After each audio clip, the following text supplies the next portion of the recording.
Hello प्यारे बच्चों, कैसे हैं आप। मैं आपका विजय सर। आज के इस वीडियो लेक्चर में आप सबका तहे दिल से स्वागत करता हूं। इसके पूर्वत लेक्चर में आपने अब तक कुल जो प्रश्न पढ़े हैं 2.4 के और प्रश्न 9 तक आपने क्या किया है, संपन्न कर लिया है।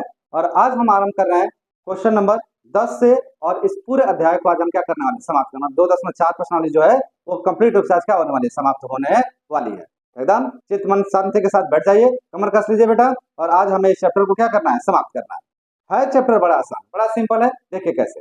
जैसे सबसे पहले आ रहा है क्वेश्चन नंबर 10। क्या कह रहा है, निम्नलिखित में से प्रत्येक का गुणनखंड कीजिए। क्या कहा है कि निम्नलिखित में से प्रत्येक का गुणनखंड कीजिए। पहला है 27y³ प्लस 125z³। दूसरा है 64m³ माइनस 343n³। और इसके लिए एक संकेत दिया। संकेत क्या दिया है कि यह क्वेश्चन का गुणनखंड करने के लिए आपको कौन सा प्रश्न देखना है, प्रश्न नंबर 9।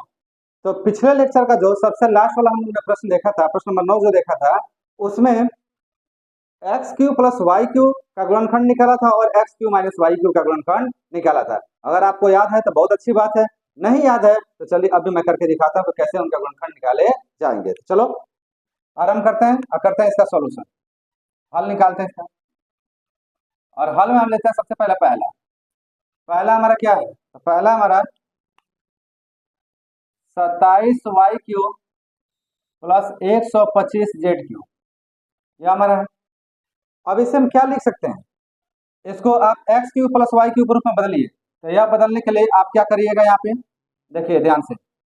मैं क्या कर रहा हूँ, इसे लिख रहा हूँ 3y का होल क्यूब और 125 जो है वो कितना का है, 5z का होल, कितना का हो जाएगा।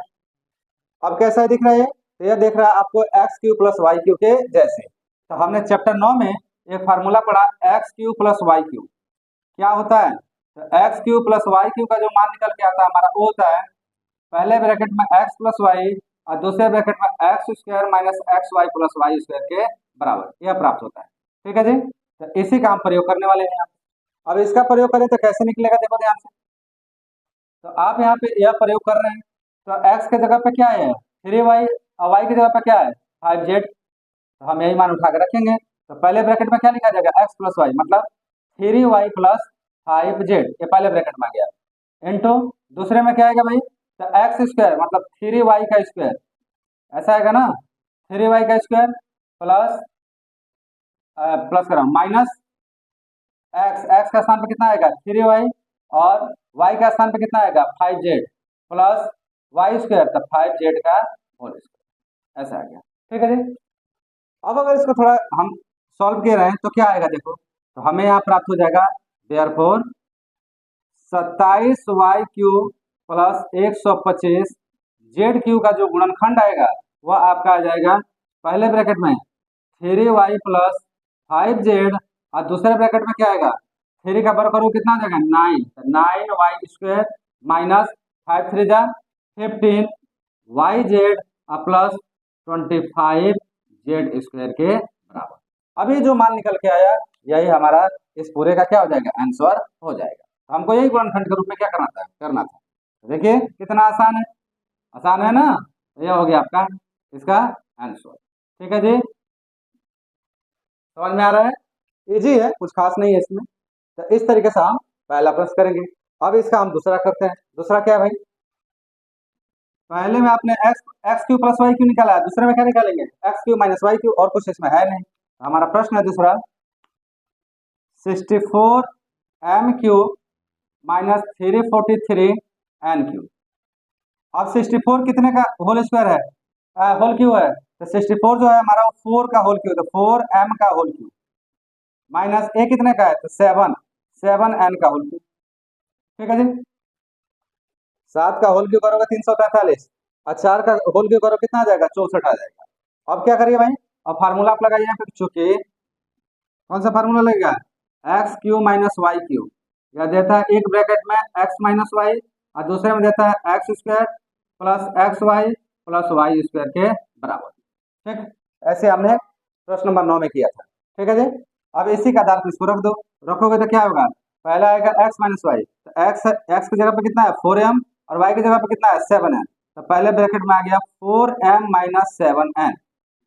अब दूसरे ब्रैकेट में क्या है बेटा x² मतलब 4m का whole square plus x y, तो 4m into 7n plus 7n का होल स्क्वायर, इतना आएगा हमारा।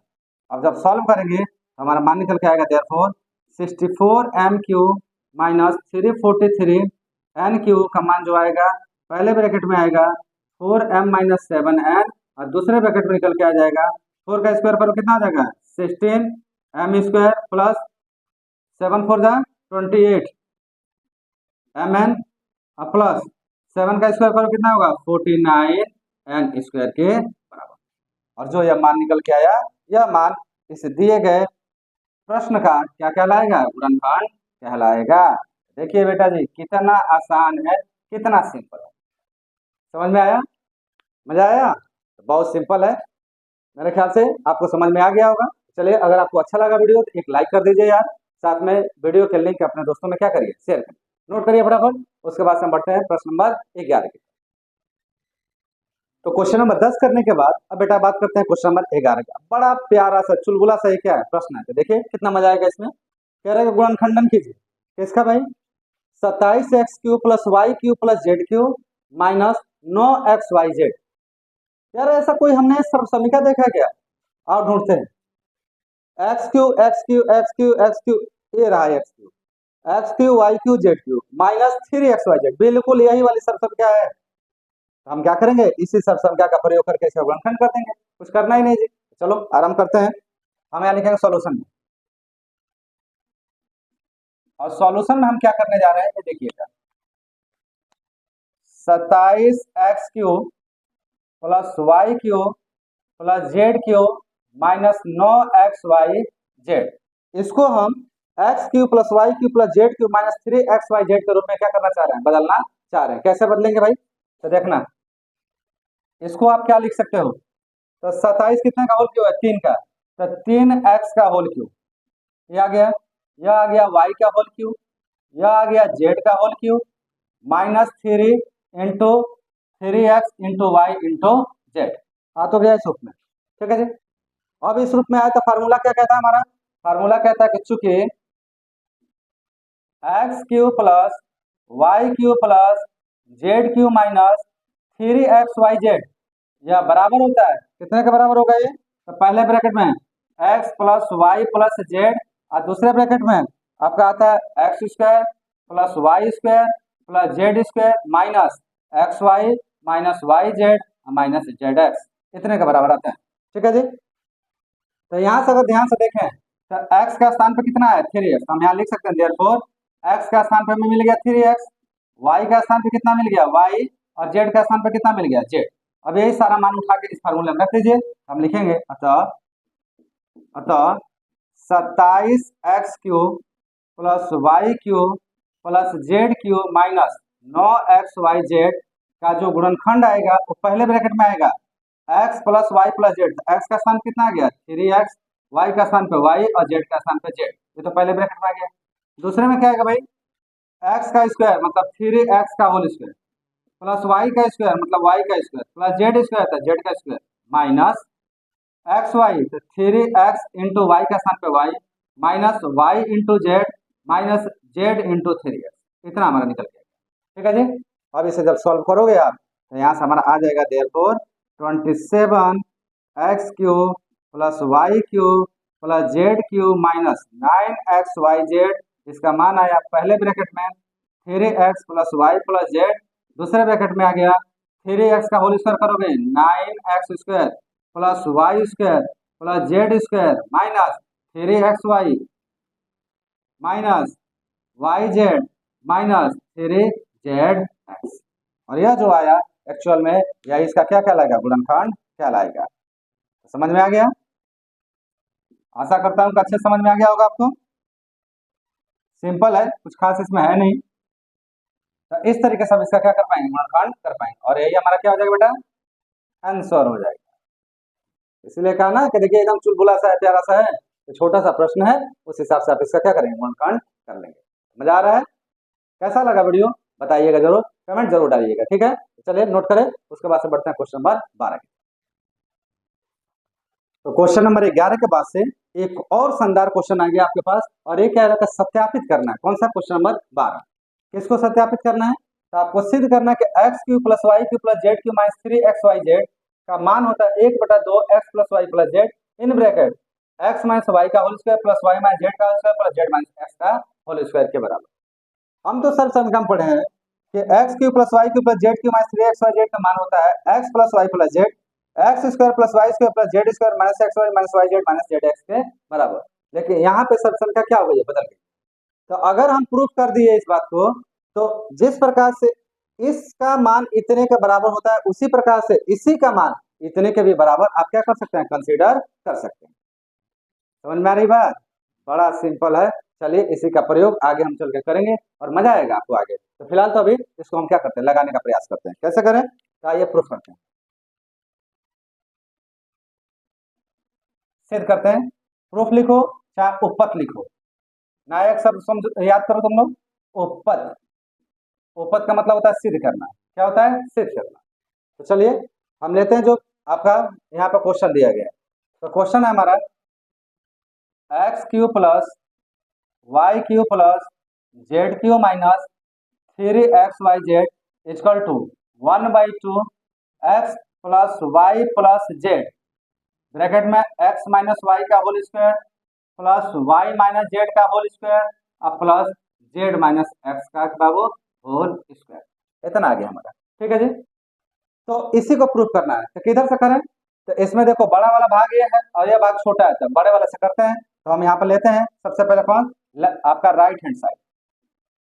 राइट हैंड साइड कितना है, 1/2 x plus y plus z bracket में एक्स माइनस वाई का whole square plus y minus z का होल स्क्वायर और प्लस जेड माइनस एक्स का होल स्क्वायर। ठीक है, अब हम इसको इतना अभी रोकते हैं, अंदर वाले का प्रसार करते हैं। तो अंदर वाले का प्रसार करेंगे तो क्या आएगा, देखिएगा 1/2 x plus y plus z, इसको एज इट उतार लेते हैं। अब आपने एक संख्या पढ़ा है एक्स माइनस वाई का होल स्क्वायर, देखिए यहाँ पे पढ़ा ना, क्या होता है x square minus 2xy plus y square के बराबर। यही सब संख्या का प्रयोग इन तीनों पे करिए, आपका काम हो जाएगा। इसका वर्ग करोगे तो क्या होगा, x square minus 2xy plus y square, इसका विस्तार हो गया, प्लस इसका करोगे तो y square minus 2yz plus z square, plus इसका करोगे तो z square minus 2zx plus x square. कुछ इस प्रकार से आ जाएगा बेटा। अब आप यहाँ देखिए कुछ कटने पीटने वाला है क्या? अगर कटने पीटने वाला होगा तो उसे जरूर काटेंगे। कुछ दिखाई दे रहा है आपको यहाँ, कुछ भी आपको दिख रहा है कटने पीटने वाला? नहीं दिख रहा है, पर जुड़ने वाला जरूर दिख रहा है। क्या दिख रहा है, देखो 1/2 x plus y plus z, x square यहाँ है और एक्स स्क्वायर यहाँ मिलकर कितना हो गया, 2x स्क्वायर। यहाँ वाई स्क्वायर है, यहाँ वाई स्क्वायर, इसको पहले लिख लो 2y स्क्वायर, प्लस यहाँ जेड स्क्वायर, यहाँ जेड स्क्वायर 2z स्क्वायर। उसके बाद minus 2xy minus 2yz minus 2zx, इतना हो गया। ठीक है जी, क्लियर है? अब देखो सब में से 2 कॉमन है क्या? अगर सब में से 2 कॉमन है तो आप 1/2 गुणे 2 निकाल लीजिए बाहर। बाहर निकालेंगे तो यहाँ का x plus y plus z और यहाँ अंदर आ गया x square plus y square plus z square minus x y minus y z minus z x के बराबर। ठीक है जी, इतना हम जानते हैं। अब देखिए इस 2 से ये 2 क्या हो गया, कैंसिल। क्या बचा यहाँ पे, तो यहाँ पहले ब्रैकेट में बचा x plus y plus z, दूसरे ब्रैकेट में बच जाएगा x square plus y square plus z square minus x y minus y z minus z x के बराबर। क्लियर? ध्यान से देखो, अगर आपको ये दिखाई ठीक से दे रहा है तो आप अगर ध्यान से देखोगे तो आपका यही मान है, x plus y plus z है x square plus y square plus z square minus x y minus y z minus z x के बराबर। तो यह मान कितने के बराबर है, यह मान इतने के बराबर। तो क्या इसके जगह पे लिख सकते हैं? बिल्कुल लिख सकते हैं। तो आप यहाँ लिख पाएंगे x cube plus y cube plus z cube minus 3xyz।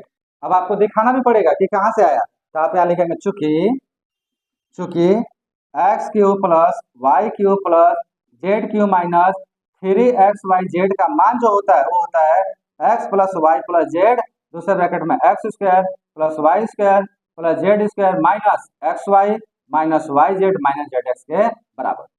ये हम पहले से जानते हैं, इसमें कुछ नया नहीं है। ठीक है जी। तो हमने क्या किया, इतने के जगह पे डायरेक्ट ये वाला मान रख दिया, यही मान उठा के रखा। और ध्यान से देखो, यही तो मान हमारा क्या है, लेफ्ट हैंड साइड है, नहीं है, यही है। तो हम यहाँ पे लिखेंगे यह बराबर हो गया लेफ्ट हैंड साइड के। देयरफॉर LHS इक्वल टू क्या आ गया आपका RHS। और जब LHS RHS के बराबर आ जाएगा तो हैंस प्रूव्ड। यही तो आपको करना था। कमाल है। तो देखें कितना आसान से हम इस चीज को कर सकते हैं। एक तो ये फार्मूला याद होगा तो आप यहाँ डायरेक्ट लिख पाइएगा बेटा। अगर नहीं याद होगा तो आपको x का एक बार पूरे में गुणा करना पड़ेगा, एक बार y का पूरे में गुणा करना पड़ेगा, एक बार किसका z के पूरे में गुणा करना पड़ेगा। फिर काट पीट के जो बचेगा वो केवल इतना ही बचेगा। तो आप वैसे भी कर सकते हैं, तो वो लेंदी होगा। इससे बढ़िया कि आपको सब संख्या अगर पढ़ाया जा रहा है तो आपको सब संख्या याद होगा ही। अगर सब संख्या याद होगा तो वही सब संख्या उठा के आप रख दीजिए और आपका काम आसानी से क्या हो जाएगा, पूर्ण हो जाएगा। क्लियर, मजा आ रहा है? तो चले इसे आप नोट करें। उम्मीद करता हूँ समझ में आए। अगर समझ में आए तो बेटा फटाफट लाइक कर दीजिए, अपने दोस्तों को जोड़ने का प्रयास करिए चैनल से। मैं हर वीडियो में ये बात बोल रहा हूँ कि अपने अधिक से अधिक दोस्तों को क्या करिए, इस चैनल से जोड़ने का प्रयास करिए। देखिए जितने अधिक बच्चों को आप जोड़ेंगे, प्लेटफॉर्म पे नए बच्चे आएंगे, प्लस उनको ये बात का पता चलेगा कि ऐसा कुछ अपने यहाँ कराया जा रहा है, पढ़ाया जा रहा है, तो वो भी पढ़ने में क्या करेंगे, इंटरेस्ट लेंगे। साथ में उनकी भी पढ़ाई हो पाएगी और आपकी तो पढ़ाई चल ही रही है। तो चलें आप इसे नोट करें और फिर हम बढ़ते हैं क्वेश्चन नंबर 13 की। अब क्वेश्चन नंबर 13 जो है बेटा वो बिल्कुल इसी पे आधारित है, ध्यान समझ लीजिएगा। और किसी पे आधारित नहीं है, इसी पे आधारित है। तो हम इसी का प्रयोग करके क्या करने वाले, 13 को करने वाले हैं। तो नोट करते हैं, नोट करिए। तो आते हैं क्वेश्चन नंबर 13 की तरफ। 12 भी हमने समझा, 12 का प्रयोग करके हम 13 का हल क्या करेंगे, ज्ञात करने का प्रयास करेंगे। क्या दिया है हमें, तो कह रहा है कि यदि x plus y plus z बराबर 0, कितना दिया होगा कि x plus y plus z का मान कितना हो, 0 हो। तो आपको दिखाना है, मतलब सिद्ध करना है कि x cube plus y cube plus z cube का मान किसके बराबर आता है, 3xyz के बराबर होता है। बड़ा प्यारा है, बड़ा सिंपल और महत्वपूर्ण भी है, ध्यान रखिएगा। यह आपका क्वेश्चन इंपॉर्टेंट है, एग्जामिनेशन पॉइंट ऑफ व्यू के लिए बहुत महत्वपूर्ण है। तो कैसे इसको करें, तो चलिए इसका सोल्यूशन करते हैं। इसके हल में जब हम जाएंगे तो सर्वप्रथम आप यहाँ लिखें कि दिया है। यह आपका जो लिखवाने का मैं तरीका यहाँ बता रहा हूँ, यह बहुत बेस्ट तरीका है किसी भी दिए गए प्रश्नों का हल ज्ञात करने का। दिया है क्या, तो दिया है x plus y plus z equal to 0, ये आपका दिया। आपको सिद्ध करना है, क्या सिद्ध करना है भाई, या दिखाना है, बात एक ही है, सिद्ध करना है। हमें सिद्ध करना है कि x cube plus y cube plus z cube का मान किसके बराबर होगा, 3xyz के बराबर होगा। कब, जब x plus y plus z का मान किसके बराबर होगा, 0 के बराबर। अब अगर ये आपको सिद्ध करना है तो अब आप लिखेंगे यहाँ पे उपपद। क्या लिखोगे बेटा, उपपद। उपपद का मतलब होता है कि सिद्ध, अब सिद्ध करना है, ठीक है। तो कैसे सिद्ध करोगे, तो अब ये फार्मूला अभी आपने 12 में पढ़ा था, कैसे पढ़ा था आपने, तो आप लिखेंगे चूंकि x cube plus y cube plus z cube minus 3xyz का मान हमने पढ़ा था 1/2 x plus y plus z in bracket x minus y का whole square plus y minus z का whole square plus z minus x का whole square. इतनी बात हमने पढ़ी, ठीक है जी, ये बात हमने पढ़ा था। अब ध्यान से देखो, यही x plus y plus z का मान कितना दिया हुआ, 0। तो हम क्या लिख सकते हैं यहाँ से, तो यहाँ लिख सकते हैं 1/2, इस पूरे का जगह पे क्या लिख सकते हैं, 0 इंटू, अब ब्रैकेट में जैसे है वैसे रखिए, एक्स माइनस वाई का whole square plus y minus z का whole square plus z minus x का होल स्क्वायर। अब प्रश्न आता है कि 0 कहाँ से आया भाई, तो आप लिखिएगा यहाँ पे कि दिया, कहाँ से आया है, दिया, दिया में है तो यही तो दिया है, एक्स प्लस वाई बराबर जेड का मान कितना आ गया, 0, ठीक है। अब आप जानते हैं कि किसी संख्या में यदि शून्य से गुणा किया जाए तो वो पूरी संख्या का मान कितने के बराबर हो जाती है, शून्य के बराबर होती है। इसका मतलब हुआ कि यहाँ से निकल के आ गया हमारा x cube plus y cube plus z cube minus 3xyz, और इस पूरे का मान किसके बराबर हो गया, शून्य के बराबर हो गया, ठीक है जी। अगर यह शून्य के बराबर है तो बस अब ये माइनस है, माइनस वाले को उधर लेके जाओ तो हमारा मान आ जाएगा therefore x cube plus y cube plus z cube, और यह आ गया आपका 3xyz के बराबर। क्या यही आपको लाना था, बिल्कुल। यही लाना था, तो हो गया सिद्ध। हम क्या लिखेंगे, हैंस प्रूव्ड, इति सिद्धम। हिंदी में कहेंगे इति सिद्धम और इंग्लिश में कहेंगे हैंस प्रूव्ड। क्लियर है, समझ में आया? बहुत प्यारा सा क्वेश्चन था, सिंपल सा क्वेश्चन था।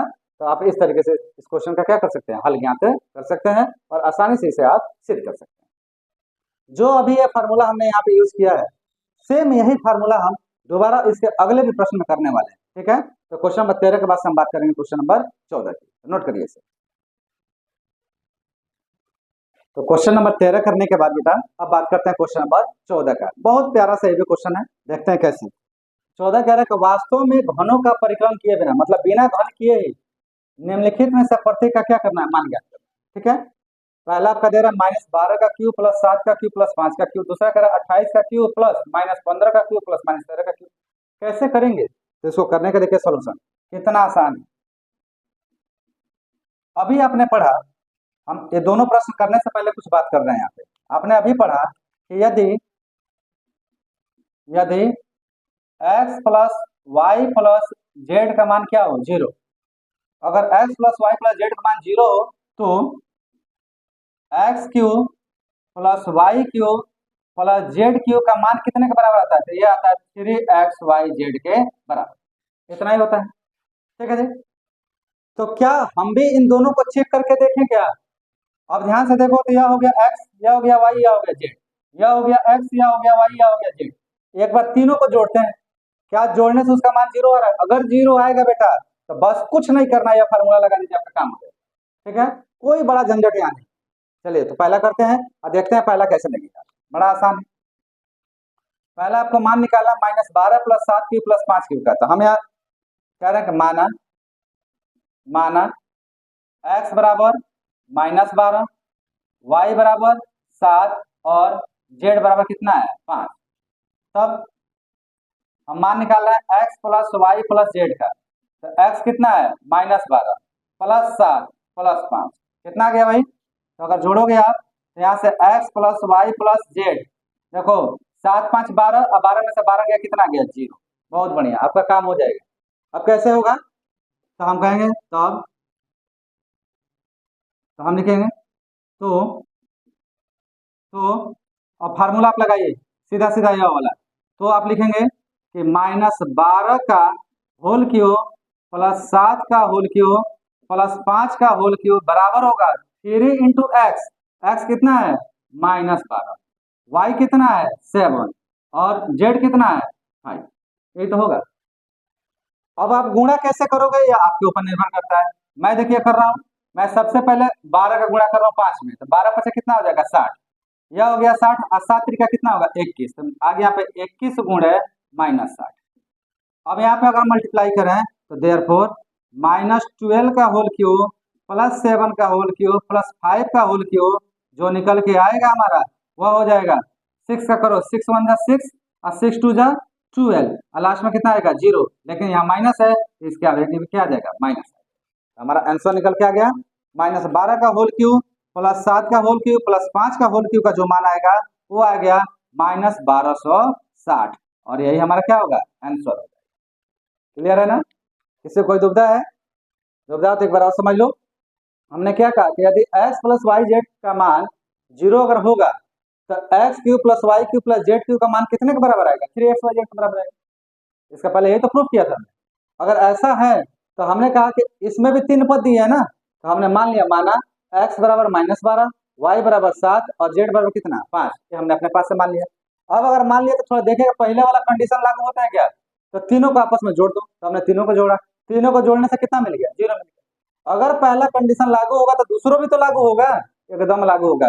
अगर लागू होगा तो -12 का होल क्यूब जो x का स्थान पे है प्लस 7 का होल क्यूब जो y का स्थान पे है और प्लस 5 का होल क्यूब जो z का स्थान पे है, यह बराबर होगा 3 गुणे -12 गुणे 7 गुणे 5, मतलब 3 गुणे x गुणे y गुणे z। बस उसका से तीनों को मल्टीप्लाई कर दीजिए, आपका आंसर आ जाएगा -1260 के बराबर। और यही बिना इसके घन किए हुए हम इन तीनों का क्या किए, योग ज्ञात करके बता दिए। वो कितना आ गया, -1260 के बराबर। चलो नोट करो और फिर हम इसका दूसरा भाग करा दें। तो पहला भाग करने के बाद अब हम बात करते हैं दूसरे भाग की। दूसरा भाग क्या कहता है, थोड़ा समझते हैं इसको।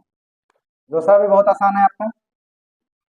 दूसरा में आपको मान निकालना है 28 का होल क्यूब प्लस माइनस 15 का होल क्यूब प्लस माइनस 13 का होल क्यूब।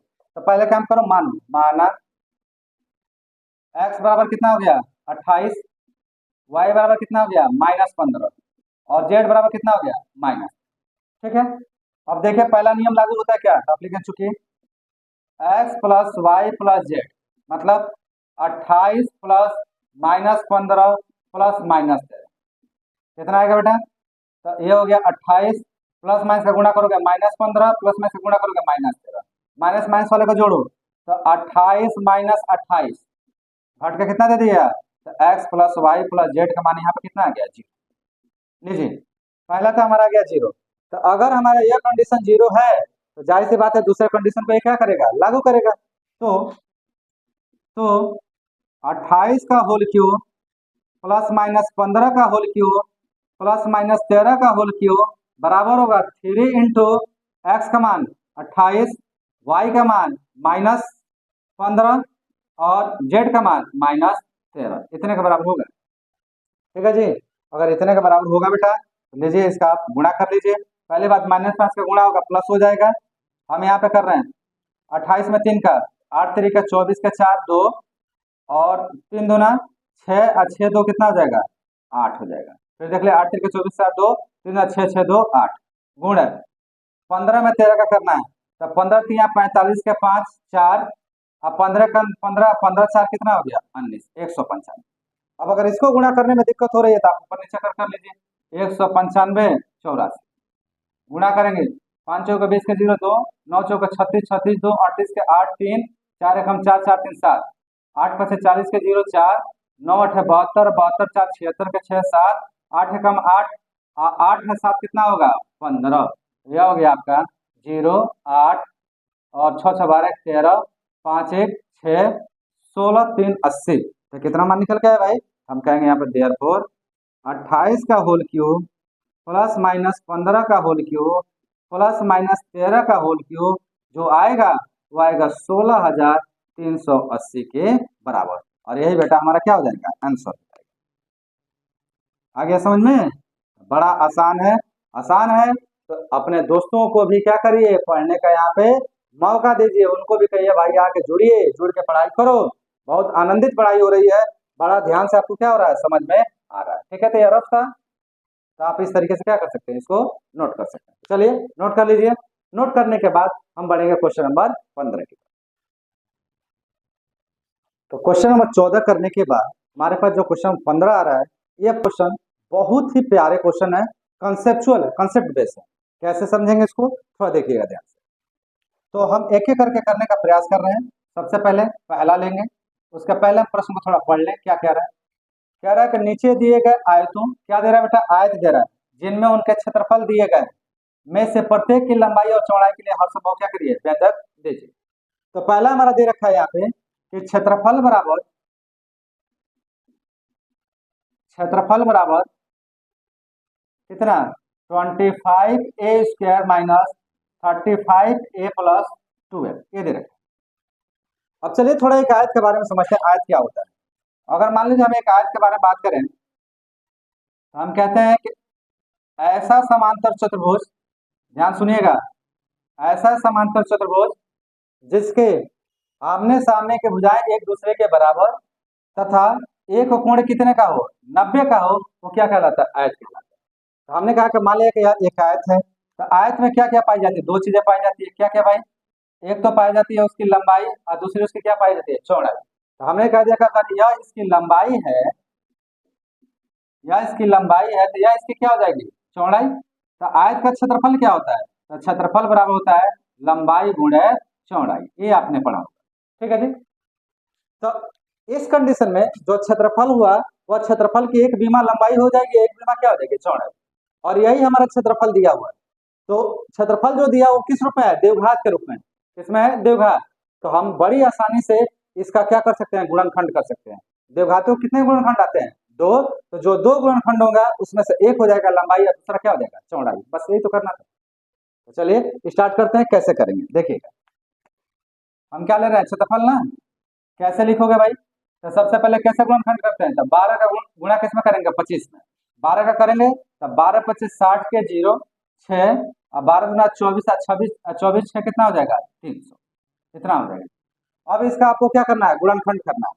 क्या आएगा गुणनखंड बेटा इसका, तो गुणनखंड आप करिए। तो गुणनखंड करेंगे तो मान लीजिए कि सबसे पहले हम 2 से लेते हैं, तो 2 का अगर आप करोगे, देखो ऐसे तो अगर हम क्या करें, कहें कि 15 दूना 30 होता है, 15 दूना 30 मतलब 15 और 20 को जोड़ा जाए तो क्या आ जाएगा 35 आ जाएगा। बड़ा आसान है, क्या मैं कह रहा हूँ, 15 में अगर 20 को जोड़ा जाए तो क्या आ जाएगा हमारे पास 35 नहीं आएगा, एकदम आ जाएगा। तो अच्छा, अब 15 का 20 में गुणा करें तो कितना आ जाएगा 300 आएगा।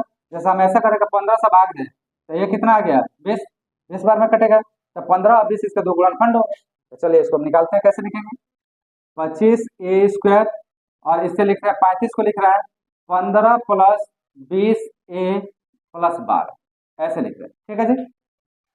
अब देखिए, अब इसका हम विस्तार कर रहे थे, हो गया 25a² minus 15a minus 20a plus 12। अब दो दो का क्या कर लीजिए, पेयर बना लीजिए, जोड़ा बना लीजिए। यहाँ से आप क्या कॉमन ले सकते हैं, तो यहाँ से कॉमन लेंगे 5a, तो क्या बचेगा, यहाँ से देखो क्या बचेगा आपका, 55 25 तो 5a माइनस 5 3 15, तो यह बच जाएगा। और इसमें से क्या कॉमन है, इसमें से कॉमन है 4, तो यहाँ बचेगा 5a माइनस 3, ठीक है जी। अब दोनों में 5a माइनस 3 आ रहा है, तो हमारा यहाँ से निकल के आ गया, पहला तो आ जाएगा 5a माइनस 3 और दूसरा में आ जाएगा 5a माइनस 4, ठीक। कैसे आया है, इस क्षेत्रफल के दो गुणनखंड आए, क्षेत्रफल के दो गुणनखंड, क्षेत्रफल के दो गुणनखंड कौन कौन सा, एक होगा लंबाई और एक क्या होगा चौड़ाई, तो आप लिखेंगे अतः अतः लंबाई और चौड़ाई के लिए संभव व्यंजक, अतः लंबाई यह बराबर हो जाएगी हमारे 5a माइनस 3 तथा चौड़ाई चौड़ाई हमारी निकल के आ जाएगी 5a माइनस 4 के बराबर, और यही जो निकल के आया यही हमारा क्या हो जाएगा, हर संभव व्यंजक हो जाएगा, ठीक है। तो आसान है, चलिए पहला नोट करिए, उसके बाद हम आपको बताते हैं दूसरे के बारे में। तो 15वां का पहला करने के बाद अब हम बात करते हैं दूसरे के। दूसरा क्या कह रहा है भाई, दूसरा का क्षेत्रफल देखेंगे कितना दिया है, तो दूसरा हमारा दिया हुआ है क्षेत्रफल बराबर 35y² प्लस 13y माइनस 12, ये आपका दिया हुआ है। अब आप अच्छे जानते हैं कि भाई द्विघात है तो दो इसके क्या निकले, गुणनखंड निकले, तो चलिए गुणनखंड निकालते हैं। 12 का 35 में गुणा करेंगे तो यह हो जाएगा आपका 420, कैसे, 12 50 60 के 0 6 और 12 3 35 सॉरी 12 3 36 और 36 और 6 कितना हो जाएगा 42, 420। 420 का अगर गुणनखंड तुम करोगे तो यह कितना आएगा, तो 2 से करो, तो 2 दूना 4 2 एकम 2 0, फिर 2 से 2 एकम 2 और 2 पचे 10, अब तो 2 से नहीं जाएगा भाई, 3 से 3 3 का 9 और 3 पचे 15, फिर आप किससे 5 से 5 7 35, फिर 7 से, इतना आ गया। अब हमें कुछ ऐसा करना है इन दो गुणनखंडों में, क्या क्या है गुणनखंड, 2 गुणे 2 गुणे 3 गुणे 5 गुणे 7, इतना आया। कुछ ऐसा करना है कि जिसके वजह से हमें जोड़े या घटाएं कितना आ जाए 13, तो कैसे आएगा भाई, तो 2 दूना 4 और 7 चौको 28, एक तो आ गया 28 और 5 3 15, ठीक है, 28 में से 15 घटाओगे कितना आ जाएगा 13, ठीक तो है। तो चलिए करते हैं, यहाँ पे क्या आ जाएगा देखिए, यहाँ निकल के आ गया 35y² प्लस 13 का जगह पे लिख रहा हूँ 28 माइनस 15y माइनस 12, अब कितना आया, यहाँ आ गया 35y² plus 28y minus 15y minus 12, दो दो का जोड़ा बना लीजिए बेटा, क्या आएगा देखो, इसमें से क्या कॉमन है, 7y कॉमन होगा, तो 7y जब कॉमन लेंगे तो यहाँ बच जाएगा 7 5 35, तो 5y और प्लस 7 चौको 28, y से y कैंसिल, इसमें क्या बचेगा आपका, तो इसमें से आपका 3 कॉमन है माइनस 3, तो माइनस 3 कॉमन निकलेगा, तो यहाँ बच जाएगा 3 5 15, 5y और माइनस 3 चौको 12, माइनस सॉरी माइनस निकलेगा प्लस हो जाएगा ना, प्लस 4। अब देखो इसमें 5y प्लस 4 है, इसमें 5y प्लस 4 है, ये कॉमन निकल जाएगा, कॉमन निकलेगा तो देयरफॉर क्षेत्रफल हमारा कितना आ जाएगा, तो क्षेत्रफल निकल के आ गया यहाँ पे एक तो आ गया 5y प्लस 4 और एक आ गया 7y माइनस 3। यह क्षेत्रफल का क्या आ गए गुणनखंड। अगर यह गुणनखंड आ गए अतः अतः लंबाई आयत है ना, तो लंबाई कितना हो गया 5y प्लस 4 तथा चौड़ाई चौड़ाई हमारी कितनी आ जाएगी, तो चौड़ाई आ जाएगी 7y माइनस 3 के बराबर। और यही हमारा क्या होगा आंसर हो जाएगा। तो आसान है ना, मजा आ रहा है। तो चले नोट करें, और जो भी नए बच्चे इस चैनल पे आए हो चैनल को एक बार क्या करिए लाइक कर दीजिए, साथ में सब्सक्राइब कर लीजिए और वीडियो का लिंक दोस्तों में जरूर शेयर करो अगर आपको मजा आ रहा है तो, ठीक है। तो चले नोट करें क्वेश्चन नंबर 15, फिर बात करते हैं क्वेश्चन नंबर 16। तो क्वेश्चन नंबर 15 देखने के बाद अब हम बात करते हैं क्वेश्चन नंबर 16 का। अब क्वेश्चन नंबर 16 इस अध्याय का सबसे लास्ट प्रश्न है। बड़ा अच्छा ये भी प्रश्न है। एक में आपने क्षेत्रफल समझा था और एक में आप आयतन के बारे में थोड़ा सा क्या करने वाले अध्ययन करने वाले। तो क्या है प्रश्न देखिए थोड़ा। कह रहे हैं घनाभों को हम क्या कहते हैं क्यूबाइड, मतलब घनाभ को क्यूबाइड कहते हैं और घनाभों ऐसा लग गया क्यूबाइड जिनके आयतन नीचे दिए गए हैं कि विमाओं के लिए क्या करना है संभव व्यंजक क्या होंगे। अब घनाभ के विमाएं क्या क्या होती है भाई, तो घनाभ के विमा होती है लंबाई, चौड़ाई और ऊंचाई। तो आप यहाँ क्या करिए सर्वप्रथम सॉल्यूशन करने से पहले मान लीजिए माना घनाभ की विमा या विमाएं, और घनाभ की जो विमाएं होती हैं आपकी लंबाई, चौड़ाई और ऊंचाई। अब कैसा है घनाभ भाई, तो ये घनाभ बनाते हैं यहाँ पे देखो।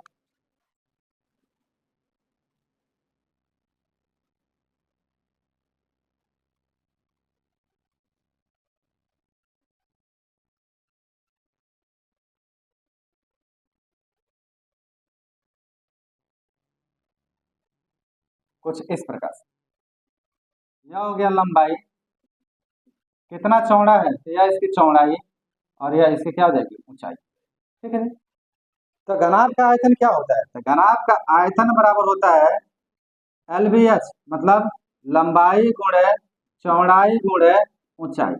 ये हमारा घनाभ का क्या होता है आयतन होता है। तो इसी के बिहाफ पे हम इसे सॉल्व करेंगे।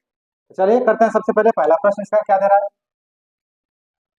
अब यहाँ पहला आयतन दिया कि 3x² माइनस 12x, दूसरा कह रहा है 12ky² plus 6ky minus 20k, 12ky² plus 6ky minus 20k। नहीं यहाँ कुछ गड़बड़ है बेटा, एनसीईआरटी के बुक में कुछ गड़बड़ दिया हुआ है। 12ky² प्लस 6 नहीं होगा, 6 की जगह पे क्या होगा 8 होगा।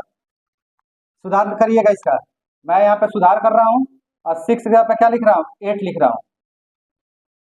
8 इसके जगह पे क्या था पहले 6 था, तो बुक में आप भी सुधार कर लीजिएगा तभी आंसर आएगा, नहीं तो आंसर ही नहीं आएगा, ठीक है जी। तो हमारा 12ky² plus 8ky minus 20k। अब इन दोनों का हमें क्या करना है, हर संभव उनकी विमाएं ज्ञात करनी है। तो चलिए स्टार्ट करते हैं पहला, और पहला हम ले रहे हैं आयतन।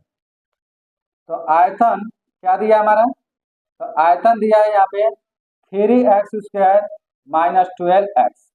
इसमें से क्या कॉमन हो सकता है इसमें, तो इसमें 3x कॉमन है, 3x कॉमन है तो यहाँ केवल क्या बचेगा x, और यहाँ कितना बचेगा -4।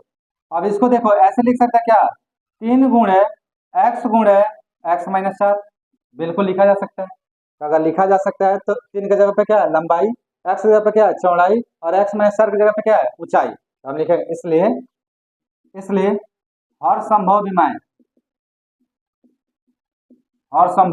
विमाएं पहले लंबाई, लंबाई कितनी निकल के आ गई हमारी 3, चौड़ाई कितनी निकल के आ गई हमारी x, ऊंचाई कितनी निकल के आ गई हमारी, यह आ गई x माइनस, और यह जो निकल के आया यही हमारा क्या हो जाएगा आंसर हो जाएगा। देखिए कितना आसान है। तो इस तरीके से हम क्या कर सकते हैं पहला प्रश्न कर सकते हैं।